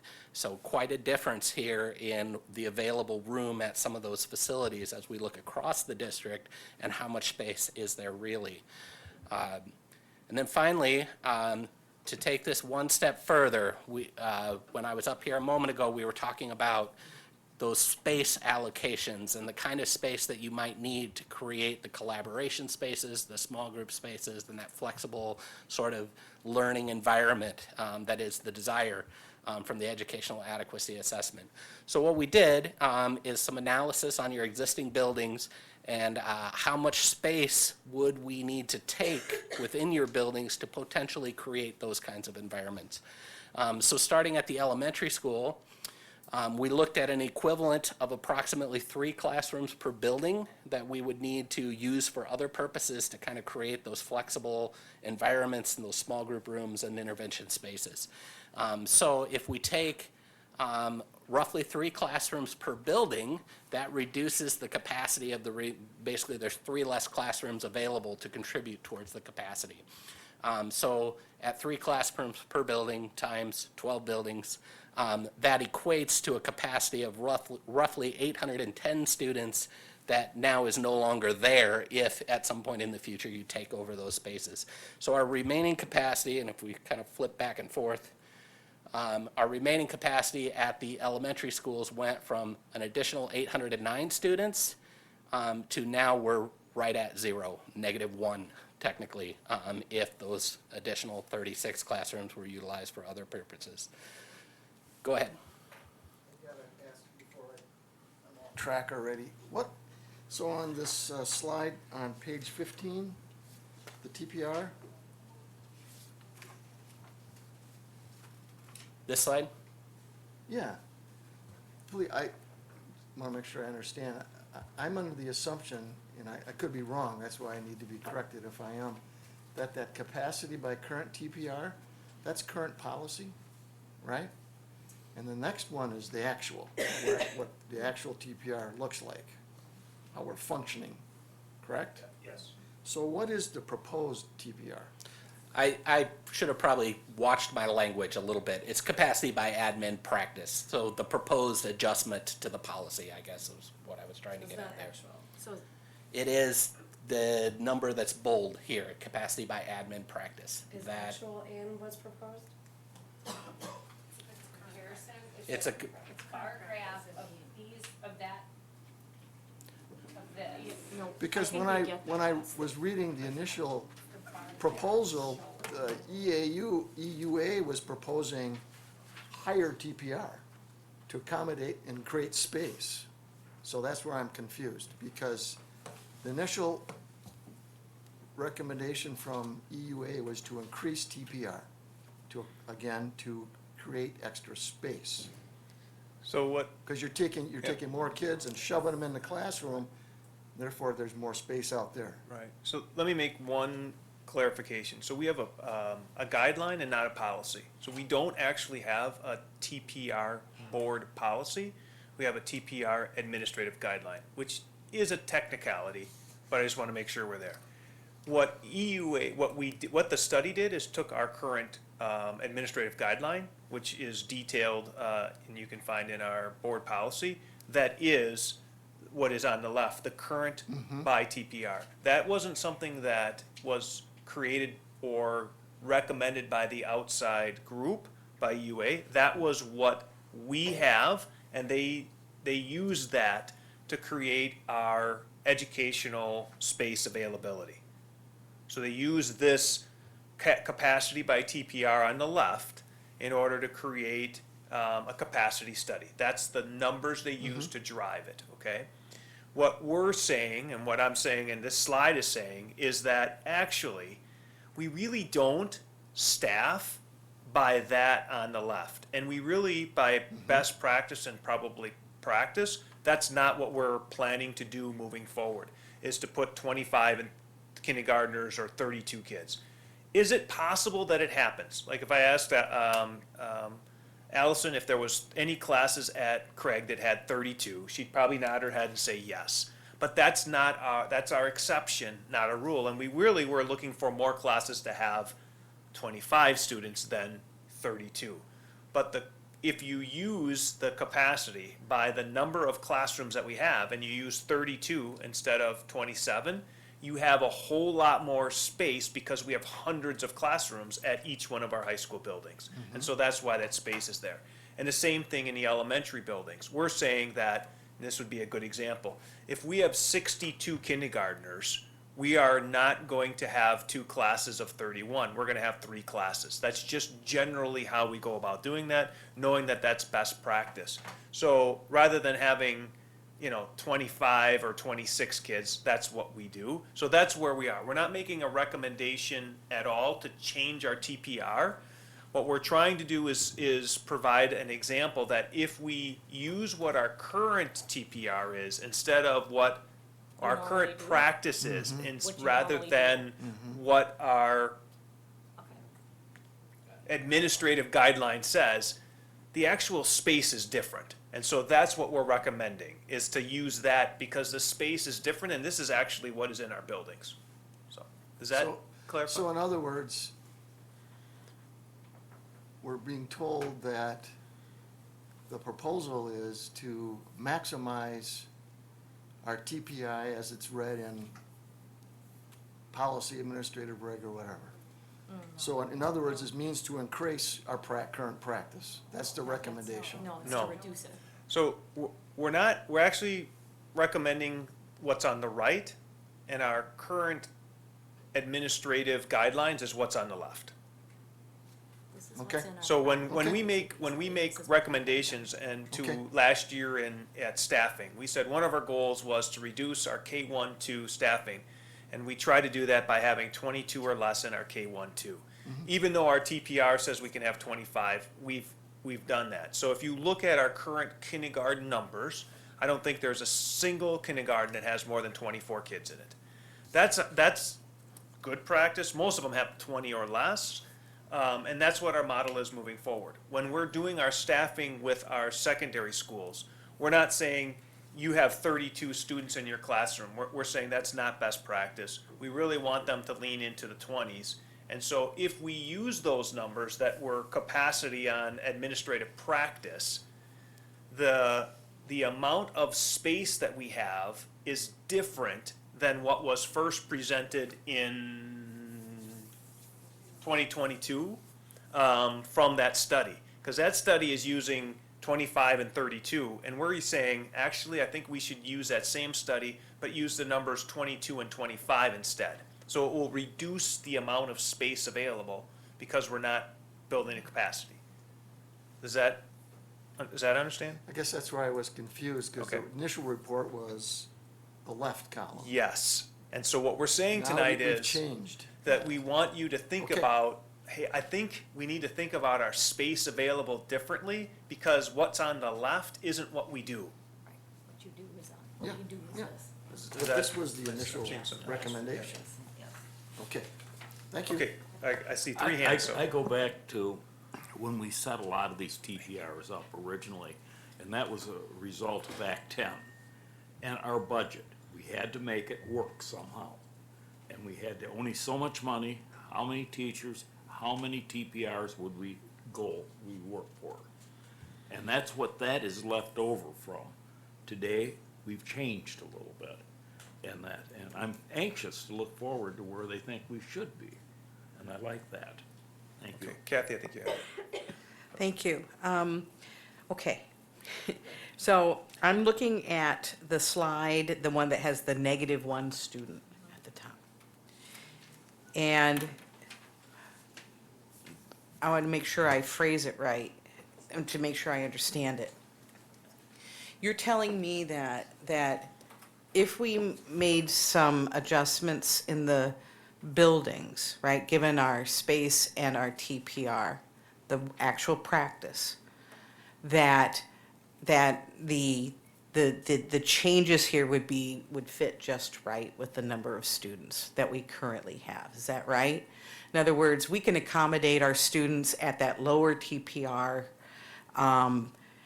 based on the suggestions that are coming for improving our space and adding these things, the adequacy improvements, right? Yes. Okay.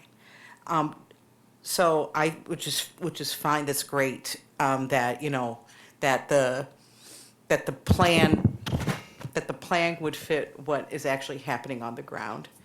My concern is, and we make these adjustments, and maybe this is thinking too far ahead. What if we suddenly have a huge influx of students? What do? We don't necessarily, if we make these changes to our space, would we have space to accommodate, sudden surge in population or anything like that? Well, we would say, awesome, great, we're happy to welcome all kinds of new kids, but I think our study for what's next for our enrollment, was that on a slide tonight? What's the next slide? Sorry, thank you. Says that by 2035 we'll be flat and there will be space. Now, interesting enough, if you look at the demographic there, high school will be less than our elementary. We're going to grow, have a little bit more.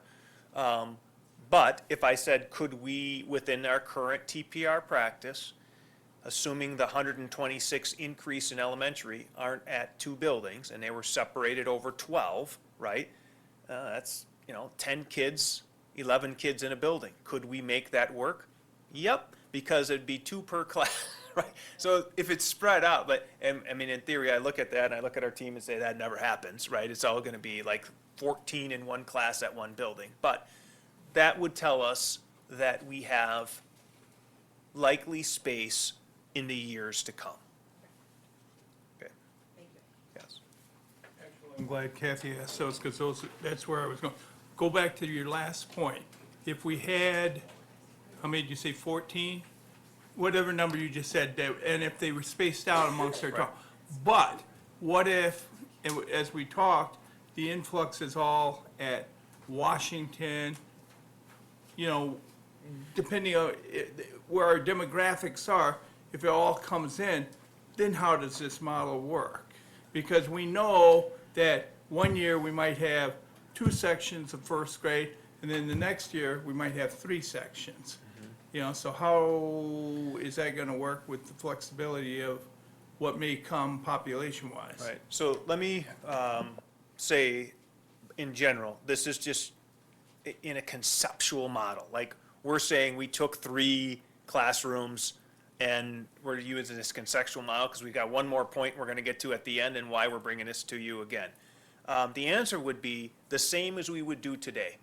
So if in this next school year, let's use Washington enrollment grew by 58 kids, we'd have a couple of choices, right? We'd pack them in, or we'd say, would you like to go to Adams or Madison?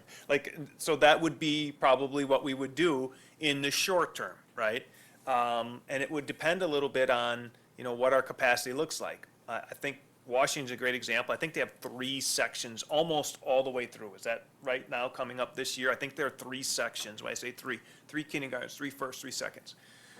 So what would happen if they had more than that? We'd have things like art on a cart, music not in the classroom. We'd have to use a classroom. Some of those special ed places would be combined. We could manage that for a short period of time. But in the big picture, we may say school choice is limited at this building, right? That's something that we, again, so we would do that. That's what we would do here in the same model. Okay? Any more questions on these great questions? Thanks for your engagement here. So I think where this comes through, sometimes it takes a long time to get to the TPR and updated building capacity. What it means, actually, is the board asked, one of the questions they asked is, do we have the space or ability to consolidate? And so what we're saying, at least at the elementary right now, is that in our first phase, elementary school consolidation isn't likely an opportunity for us.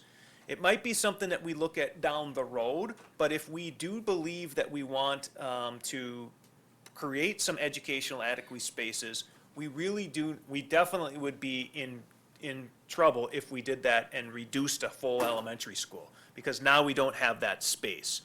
So we're not saying never, we're saying in this first phase, which probably is the first 0 to 4 or 5 years, we're saying we're not ready to consolidate and make a recommendation. My recommendation would be, let's take consolidation of elementary off the table.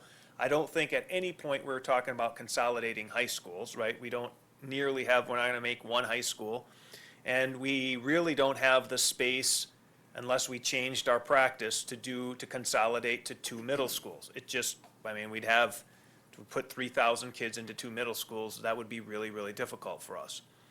So that's, part of the reason why we go full circle is to say, well, we do have some facility needs, we have some educational adequacy opportunities. If we consolidate in the next 4 years, we won't have the ability to do educational learning spaces, and then we'll have made that commitment for decades to come unless we build a new facility. Does that make sense? So I think that's where we're coming, and that's the recommendation. So I'm gonna keep moving because I know that it is warm in here, and I know that I'm going to turn it back over to Dan, I think, and Dan's going to talk us through a little bit of finance and phases. Thank you. So we've shared this slide with the community. I think we may even have shared it with you before, right? But it's rather analogous to the situation we're in.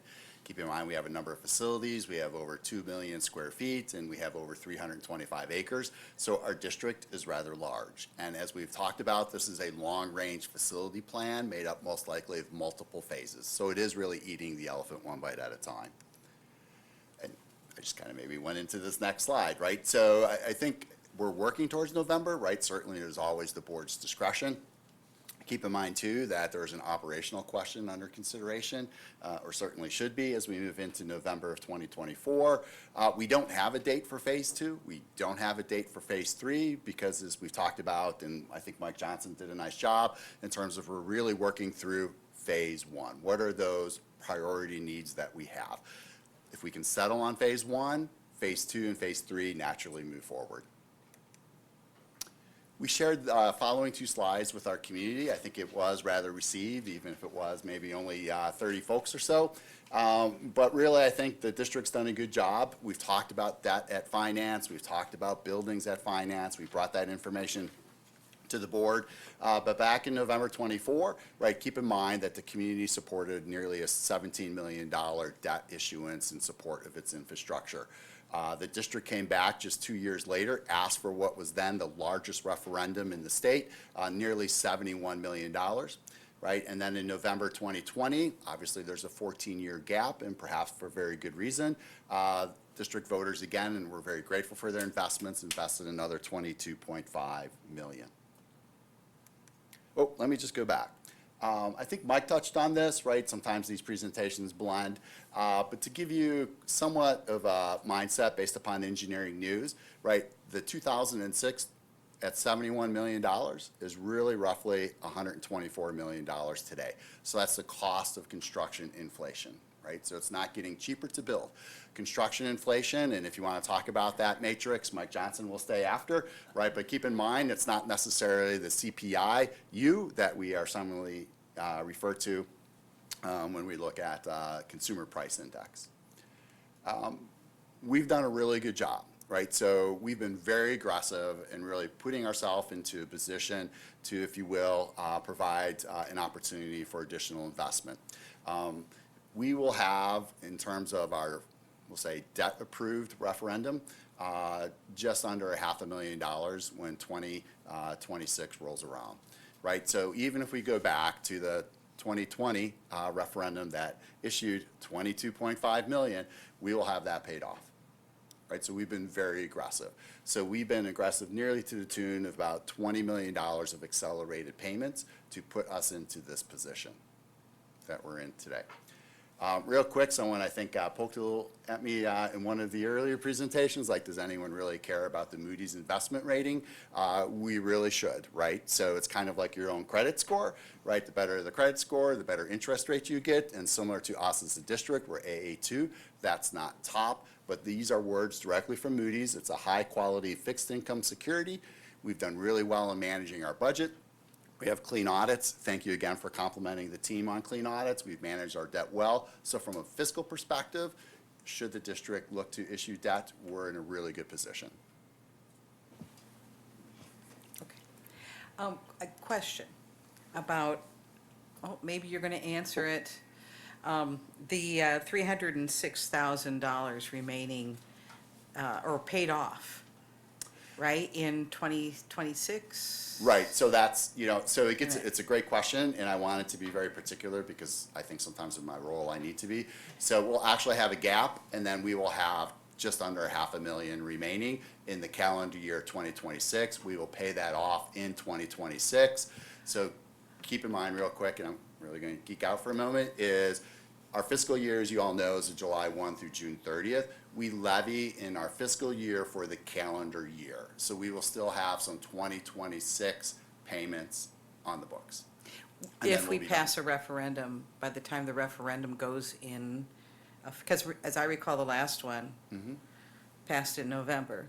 It's not like we got a check in January. We got a check in February. Oh, in February. February. So you're close. Okay, right? wait a minute. So you're not that far off, right? thought it took like a little bit more time for us to, You know, we watch the market because you're really trying to watch the rates, right? Yeah. So you may recall interest rates in 2020 were very favorable. Right. Right, so we were able to lock in on the 90 basis point rate, which is 0.9%. Okay. Right, so that's exceptional. I'm not sure we'll return to that, right? So you are watching the market, but also keep in mind, there's a draw schedule pending work, right? So most likely, if we're fortunate and the board moves forward and the community is supportive of a debt issuance and support of our infrastructure, in November, as you know, like the shovel's not going in the dirt in December or January or February. But there is planning, there's schematics, there's scope, design, so on and so forth, right? So contractors will need to be paid, bid package will need to be developed, right? We don't know exactly when a shovel, so to speak, metaphorically, will go in. So probably sometime late winter, should there be a referendum passed similar to 2020, we would look to issue bonds. The other thing real quick, now I know this is a little too technical, right? It's been a long evening for everyone, is sometimes there's a bridge, right? And that bridge is called a bond anticipation note, right? Because you may need some immediate cash up front. You're still watching the market. You will issue your BAN or NAN, bond anticipation note, you know, and then you'll have some cash. You'll refund that and then issue. Depending upon the size, there may be up to 3 issuances because you're trying to stagger. Because as you recall, no bond may be issued for longer than 20 years. yeah, Right? And so depending upon the scope, right, you may want to fan that out. I see. So it's possible that there's going to be a little bit of overlap from The 2006 306,000? and- Yeah. Yes, to yes, the- there could be. With the implement, if we decide to move ahead on a referendum and if it is approved. Lots of ifs, right? Certainly the board's consideration, but we have to plan. Right. And so that, I would say, would be part of the planning. I know Commissioner Herta has a quick question. I can sense that. I do want to, right, and, you know, just touch on, like, our current debt service on 2020 and 2006, right, outside of our Act 32 energy exemption is approximately 5.9 million, right? So that kind of gives you a little bit of idea of what that is. This year at 5.9, we are not levying in advance because we saw an increase in our revenue limit authority, right? And we're not here to hammer it to the taxpayers, right? So our scheduled debt payment is we are right on target. This year is approximately 5.9 and change. I don't necessarily have a question, I have a comment, just like I had a comment with your clean audit. I hope this slide was like highlighted, bolded for community members because you are a good investment. The school district is a good investment because you have managed the money that was passed in prior referendums and paid that debt off in a very aggressive manner. I think that needs to be celebrated. Not only do you have a very fiscal school district, but you have one that community members have approved a referendum and given us the opportunity to improve some really important areas like secure pathways, et cetera, et cetera. But yet you've done such a good job of paying that debt off. So I just had to make that comment that I hope community members really take a really strong look at this slide to understand that if and when we do have a referendum in 2024 November, you will continue to be good stewards of their dollars. Well, and thank you very much, right? And kudos, you know, to the Finance Committee, and kudos to the board, because they actually, you all take action, right? So administratively, we just can't do that, right? So we appreciate your support in allowing us to be really good stewards of the community's resources.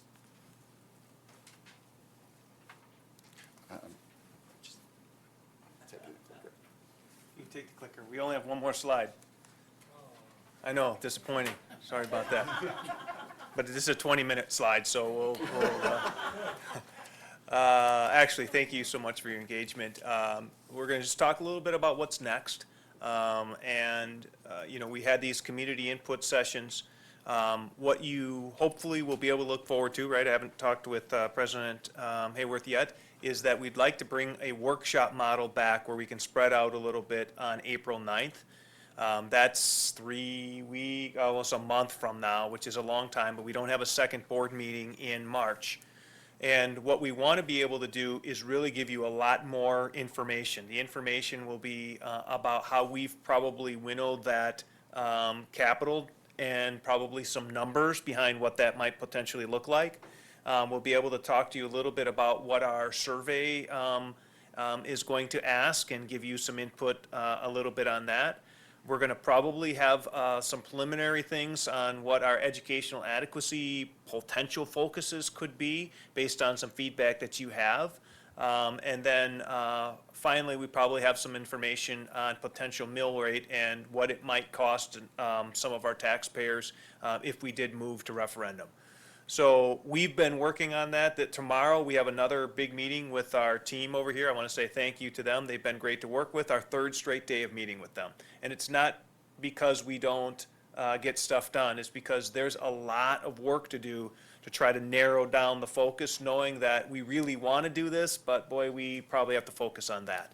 And then talking about what our conversation, our communication, how do we get input, what is the questions we ask. Our goal then would be to have this community-wide survey live in May so that by the time Memorial Day is around, we have that survey information back, and then we can provide that to you likely in our first June board meeting.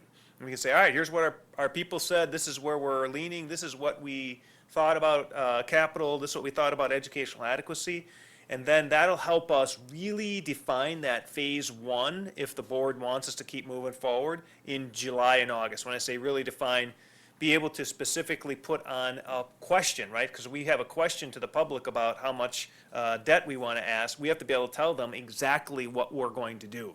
And so that's where we need to get into those specific details. That'll give us July and August to be able to then have the board vote potentially to approve a question in August. So I just wanted to kind of summarize what's happening behind the scenes.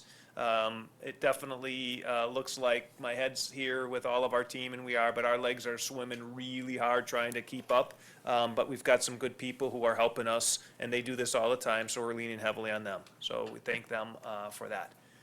I will pause. Again, thank you for your feedback. Questions?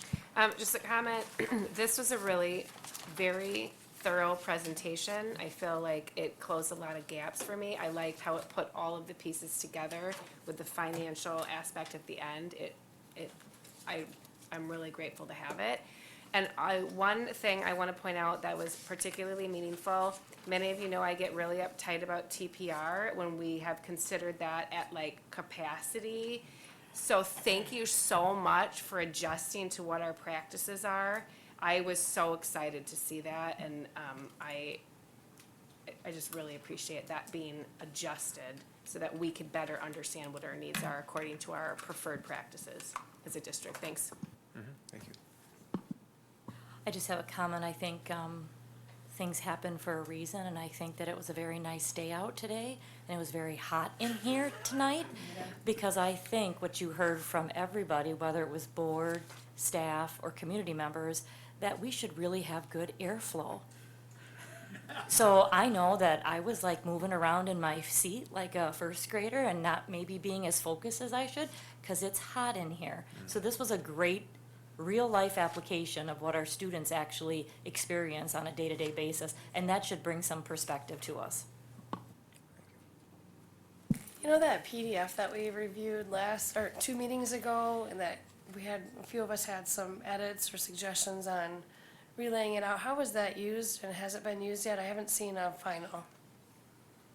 Strategic plan. Oh, okay, so. Oh, sorry, Dan, thank you. different topic. Yep. We have made probably 4 edits since that piece, taken any input that you've had and the board's had.